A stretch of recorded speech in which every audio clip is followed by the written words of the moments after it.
Bonjour à tous, alors aujourd'hui on va parler de symétrie des applications linéaires. Qui sont les symétries? On va en étudier une. Rappel rapide de ce que c'est qu'une symétrie. Alors c'est une application linéaire, ici on est dans E, donc c'est un endomorphisme, on est dans E, on reste dans E, et si on fait S rang S, ça donne l'identité, d'accord? Donc quand on fait cette symétrie deux fois de suite, eh bien on revient au point de départ à chaque fois, donc les vecteurs sont inchangés quand on fait deux fois la même application linéaire. D'accord? Et on dit, et on a démontré ça dans le cours, que dans ce cas-là, on dit que c'est une symétrie par rapport au noyau de S moins identité et parallèlement au noyau de S plus identité. Ça donne quelque chose de très important dans le cours, qui dit que eh bien, nos deux kers ici sont en somme directe. Autrement dit, on peut toujours écrire Z égale X plus Y d'une façon unique. Et l'image de Z, ça sera X moins Y, d'accord? Avec X qui est dans le kern de S moins identité et Y dans le kern de S plus identité. On va regarder ça un petit peu plus en détail, bien sûr, parce que tout ça, c'est très abstrait. Et là, c'est un exercice, on est dans le concret, on est dans R3, on a la formule avec X, Y et Z, et on va bien, regarder un petit peu ce que c'est que nos kers, ici F et G. On est parti. Alors, cette première question, il y a deux façons de la faire. Soit vous composez, on va dire brutalement, les X, Y et Z, et vous faites deux fois U, soit vous pouvez ruser en calculant, en fait, bien, tout d'abord l'image de chaque élément de la base et en recomposant une deuxième fois. Donc on va chercher U de 1, 0, 0. Ça donne, ici on remplace X par 1, les autres par 0, ça me fait moins 1, 4, moins 8. D'accord? On va calculer U de moins 1, 4, moins 8. Voilà. Ça me fait donc ici, alors, moins X, on va aller doucement. Moins X, ça fait 1, moins 4Y, ça fait moins 16, moins 2Z, ça fait plus 16. Et vous voyez qu'ici, ça fera 1. Ensuite, pour la deuxième coordonnée, 4 fois moins 1, 4 fois 9, 36, moins 32. Ça fait 0. Et ensuite, la dernière, donc moins 8 fois moins 1, ça fait 8. 4 fois 16, 64. 7 fois 8, 56. Et effectivement, on trouve 1, 0, 0. Donc, conclusion, U rond U de E1. E1, on va prendre donc comme d'habitude la base canonique E1, E2, E3. Base canonique de R3. Voilà. Et donc ici, ça fait E1. On fait pareil avec E2. Donc je calcule U de 0, 1, 0. Cette fois-ci, c'est X et Z qui valent 0. Donc ça me fait moins 4, 9, moins 16. Et on calcule U de moins 4, 9, moins 16. Ça me donne donc ici, alors, moins 4. Donc 4. Moins 4 fois 9, donc 36. Plus 32, ça fait bien 0. Ensuite, 4 fois moins 4, moins 16. 9 fois 9, 81. Moins 4 fois 16. Donc 4 fois 16, ça fait moins, ici, 64. Et ça fera bien 1. 8 fois moins 4, ça fait 32. Moins 16 fois 9, donc 9 fois 6, 54, ça fait moins 144. Plus 7 fois 16, ça fait donc plus 112. Et vous voyez qu'ici, eh bien, on trouve 0, 1, et ça fait bien 0. Donc, deuxième chose, U rond U de E2 égale E2. Alors, il faudrait que je mette toujours le même U, ça serait mieux. Et on va faire pareil avec U de 0, 0, 1. Donc, ça me fait moins 2, 4, moins 7. Maintenant, je calcule l'image donc de moins 2, 4, moins 7. Alors, moins 2, ça fait 2, moins 4 fois 4, moins 16, plus 14, ça fait bien 0. Ensuite, ici, ça doit faire 0. 4 fois moins 2, moins 8. 9 fois 4, donc 36, moins 28, ça fait 0. Le dernier, moins 8 fois moins 2, 16, moins 64, plus 49. Et ça fait effectivement 0, 0, 1. Donc, on vient de montrer trois choses. On a montré que U rond U de E1 égale 1, U rond U de E2 égale 2, U rond U de E3 égale 3. On sait qu'une application linéaire, elle est déterminée par l'image d'une base entièrement. Et ici, et bien sûr, cette base, c'est l'identité. D'accord? Donc forcément, eh bien, U est égal à l'identité 2, puisque sur une base, elle marche comme l'identité, et donc elle est déterminée comme étant l'identité. Alors on aurait pu faire autrement avec les X, Y, Z, je vais vous montrer quand même. C'est pas beaucoup plus long d'ailleurs. Il y a juste à mettre nos formules les unes à l'intérieur des autres. C'est de la composition. U rond U de X, Y, Z. À la place de X, eh bien, je vais mettre justement ceci. D'accord? Ça va jouer le rôle de x. On va le mettre comme ceci. Ça va jouer le rôle de y. Et ça jouera le rôle de z. Donc ici, à la place de x, je vais mettre moins 4x, moins 4y, moins 2z.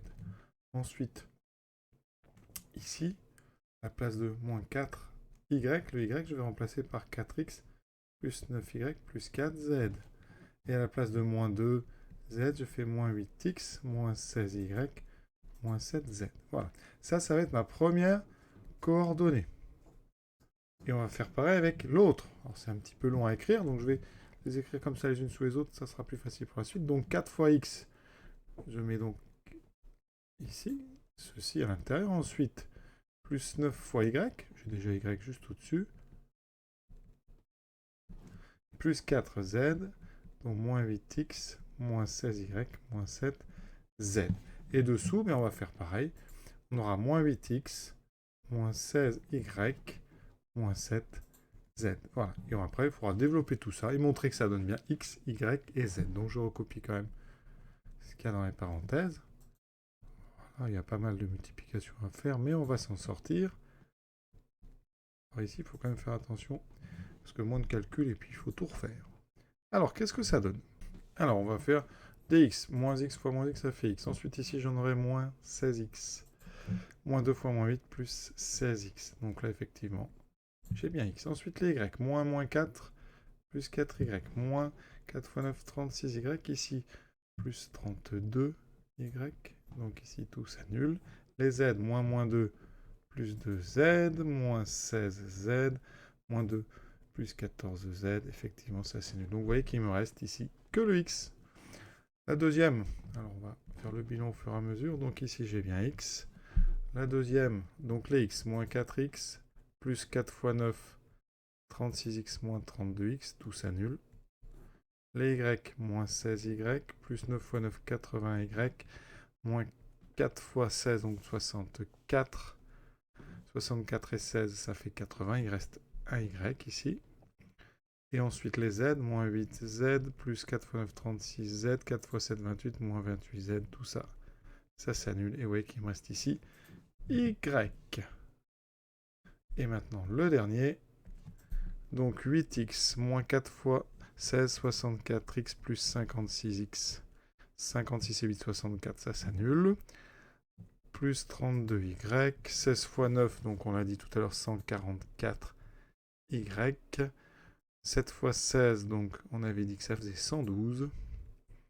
Et là, effectivement, ça s'annule. Il me reste les z, 2 fois 8, donc 16z. 4 fois 9, 4 fois 16, 64z, plus 49z. Et ça, effectivement, ça fait 65 moins 64. Ça fait donc z. Voilà, effectivement. Donc, U, rond U, est égal à l'identité de E. Et ça, on sait que c'est équivalent à dire que U est une symétrie. On sait maintenant que U est une symétrie. Une symétrie, eh bien, pour la connaître entièrement, il faut savoir par rapport à quel sous-espace vectoriel elle est et parallèlement à quel autre. Et ça, on va avoir besoin, et c'est du cours, hein, quand on a une symétrie, eh bien, c'est par rapport au caire, ici, donc ça sera de U moins identité de E, hein, et ça sera parallèlement au caire de S, enfin ici, donc de U plus identité de E. Hein, ça signifie quoi? Eh bien que ces deux espaces qu'on va appeler F ici et G, ils sont ici en somme directe, hein, et on peut décomposer n'importe quel élément Z en X plus Y, avec X qui est dans F et Y qui est dans G, et quand on calcule S de Z, eh bien, ceux qui sont dans F sont inchangés, donc ça reste X, et ceux qui sont dans G sont mis à leur opposé, donc X moins Y. D'accord, hein? Donc ça, c'est assez simple. Donc ici, on est donc par rapport ici à F, le X est inchangé. C'est comme si c'était notre... Ici, c'est une symétrie axiale, par exemple. Ici, vous avez votre Z, d'accord? Eh bien, vous allez trouver ici son image, S de Z. La partie ici est inchangée. La partie ici subit une symétrie. C'est pour ça qu'il y a un moins qui apparaît. Ça, c'est vraiment la version avec un axe en 2 dimensions. Donc, C'est pour ça qu'on va s'intéresser à ker de S moins identité et ker de S plus identité. Ker de U moins l'identité de E. Hein. Donc ici, c'est simple, on va enlever x, y, z à nos coordonnées et on va dire que ça doit faire 0. Donc ici, hein, on va donc résoudre un système qui sera, alors, moins x, ça ferait moins 2x, moins 4y, moins 2z, 4x, 9y, moins y, donc plus 8y, plus 4z, donc égale 0, égale 0, moins 8x, moins 16y, moins 7, moins 1, moins 8, z égale 0. On va simplifier tout par déjà 2 ici, par moins 2, même ça fait x plus y. Alors x plus 2y plus z égale 0. La deuxième ligne, je simplifie par 4, et je retrouve x plus 2y plus z égale 0. Je simplifie la dernière par moins 8, et je trouve x plus 2y plus z égale 0. Donc, ces trois lignes étant les mêmes, on va se contenter d'en garder une seule. Donc, voici. Alors, ça veut dire que f, c'est donc l'ensemble des éléments x, y, z, tels que la somme x plus 2y plus z égale 0. Alors ça, on va tout de suite en donner une base. Ça veut dire qu'ici, on peut prendre par exemple z égale moins x moins 2y. D'accord? Donc, ça veut dire que x, y, z, c'est donc x, y, moins x, moins 2z. Donc, je mets les x ensemble, ça me fait donc ici x fois 1, 0, moins 1, plus y fois 0, 1, moins 2.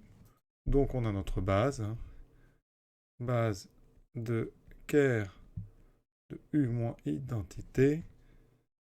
On va prendre donc ici 1, 0, moins 1 et 0, 1, moins 2. C'est effectivement libre, il n'y a aucun problème à cause des deux zéros ici qui sont positionnés à des endroits différents. Voilà donc notre ker de U moins identité. Vous pouvez remarquer d'ailleurs que c'est que dim de f, la dimension de f, c'est 2. Donc vu qu'on est dans R3, eh bien ker de S plus identité va être de dimension 1. Vous auriez pu obtenir une base autrement en trouvant des triplets qui vérifient. Hein. Donc par exemple, je prends 1. Alors ici, on peut prendre 1, 0, moins 1. Effectivement, ça marche. Et je prends par exemple un 0 ici. Là, je vais prendre un 1. Et donc là, je suis obligé de prendre moins 2. Vous obtenez ici deux vecteurs qui sont indépendants, il n'y a pas de problème. Hein. Et vous voyez, d'ailleurs, c'est ceux que je retrouve ici. Alors après, on peut en prendre d'autres. Hein. Ici, j'aurais pu prendre tout de suite, on va prendre par exemple 2. Et ici, je prends moins 1 et 0. Vous voyez, ça donne d'autres vecteurs, mais après, vous en choisissez deux qui sont indépendants, et vous aurez comme ça une base. Alors, ici, évidemment, il faut savoir de quelle dimension est notre ker. Alors, là, vous avez ici, donc, c'est une équation, donc on est dans R3, c'est une équation de plan, donc on sait que ça nous donne un espace de dimension 2. Ça, c'est à savoir, mais sinon, vous passez par z égale moins x moins 2y, et vous trouvez directement votre décomposition avec deux vecteurs tout de suite. On s'attaque à G, le ker de U plus identité. Alors avant de le faire, juste, ça correspond à quoi ça? Quand on est dans le ker de U moins identité, ça veut dire que U moins identité, donc, alors, on va l'appeler grand X, et bien si je sépare en deux, eh bien, ça veut dire que U de X est égal à identité X. C'est l'ensemble en fait des éléments grand X qui sont inchangés par notre symétrie. En quelque sorte, hein, si c'est une symétrie axiale, ça sera l'axe. Si c'est une symétrie par rapport à un plan, ça sera le plan vectoriel concerné. Pour l'autre, eh bien, on a U plus identité de X qui doit faire 0, puisqu'on est dans le ker, et ça vous donne U de grand X égale à moins X. C'est ceux justement qui subissent un changement. Hein. Donc c'est pour ça que c'est là qu'on a donc une symétrie par rapport à et parallèlement à quelque chose. Et ce ker, eh bien, on a un système. Là, ici, hein, donc on va ajouter X à chaque X, Y et Z à la première composante, la deuxième à la troisième. Ça me donnera donc, la première, je lui ajoute X, il me reste moins 4Y moins 2Z égale 0. À la deuxième, je lui ajoute Y. Ça me fait 4X plus 10Y plus 4Z égale 0. Et à la troisième, je lui rajoute Z. Donc moins 8X moins 16Y moins 6Z égale 0. Alors, ceci, comment va-t-on gérer? On va parler de dimension. On sait que F plus G est égal à E. Hein, d'après la propriété, sont en somme directe. Conclusion, on sait donc, eh bien, dimension de f plus dimension de g doit être égale à dimension 2, donc 3. Ça veut dire que la dimension de g est égale à 1. Donc g est une droite vectorielle. Donc si on trouve une solution non nulle à ce système, eh bien on aura trouvé toutes les solutions. Alors comment trouver une solution? Eh bien regardez, c'est très simple. On va poser, hein, ça c'est la première méthode que je vous propose. On pose donc par exemple y, on va y égale à 1. Ça veut dire que dans ce cas-là, on a donc moins 2z, et donc égal à 4y, et donc égal à 4, donc z égale moins 2. Je remplace donc dans les deux autres lignes, vous allez voir, hein, y par 1, z par moins 2. Ça me donne 4x plus 10 moins 8 égale 0. Ça me donne donc 4x égale moins 2, x égale moins 1 demi. La deuxième ligne, est-ce que ça me donne le même résultat? Moins 8, moins 16, moins 6 fois moins 2 plus 12 égale 0. Ça me fait moins 8x égale 4, x égale moins 1 demi. Donc ce qu'on peut proposer, c'est que g sera donc le vectoriel, ici, par rapport donc à r, de notre vecteur. Donc a, c'est moins 1 demi, y vaut 1, z vaut moins 2. Et si vous n'aimez pas les demi, vous pouvez tout multiplier par 2, ce qui fera moins 1, 2, moins 4. Ça, c'est une façon d'obtenir en sachant que la dimension de l'espace que vous cherchez vaut 1. Maintenant, je vais vous montrer comment on peut le retrouver autrement. Alors, je note quand même le résultat.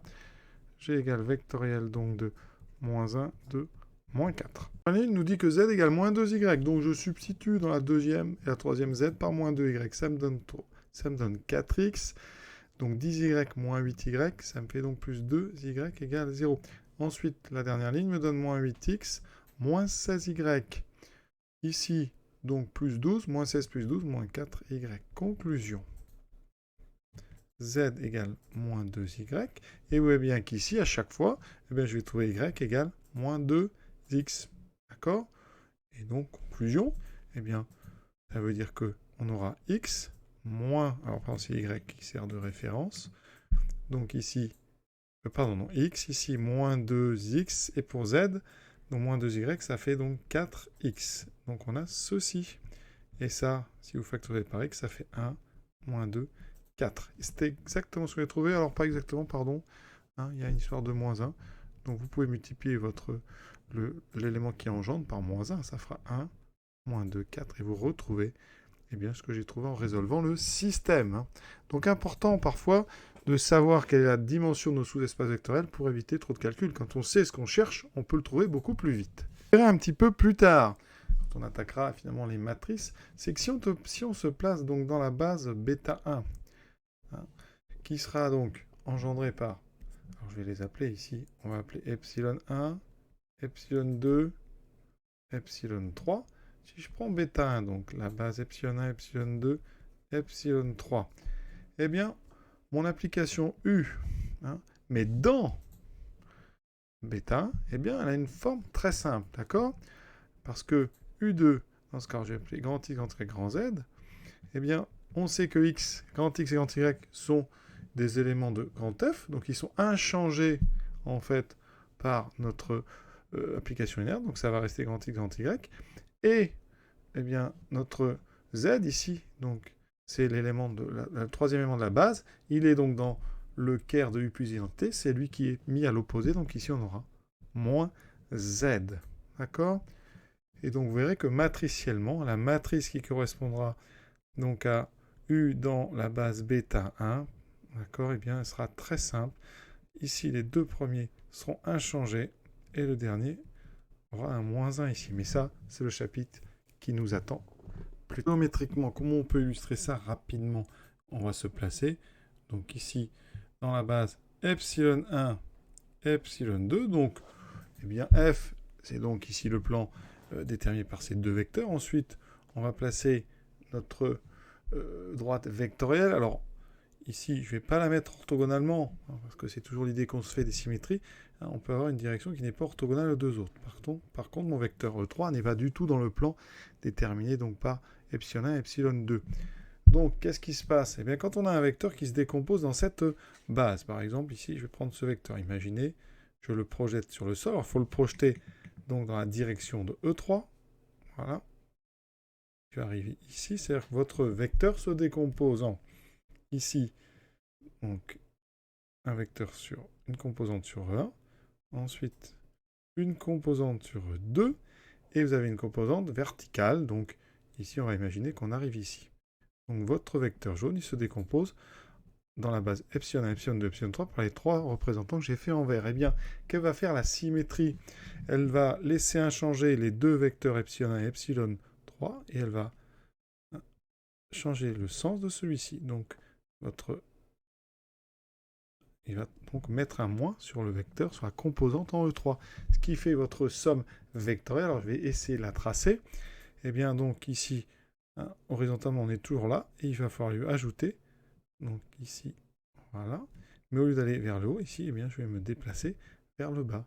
Donc on aura ceci. Et donc l'image sera un vecteur ici qui se dirige vers le bas. Donc tout ce qui est dans le plan du sol, ici, va être inchangé. Et après, vous avez une sorte de miroir par rapport donc, à la direction de E3. Alors attention, je répète, ce n'est pas une direction orthogonale la plupart du temps. Donc ici, si votre vecteur V s'écrit x epsilon 1 plus y epsilon 2 plus z epsilon 3. Hein, l'image donc de V, x epsilon 1 plus y epsilon 2 ne change pas, par contre j'ai moins z epsilon 3. Voilà tout ce qu'on peut dire, c'est pas évident de représenter ça. J'aurais au moins essayé. Voilà, l'exercice est terminé, je vous souhaite une bonne fin de journée à tous et à très bientôt.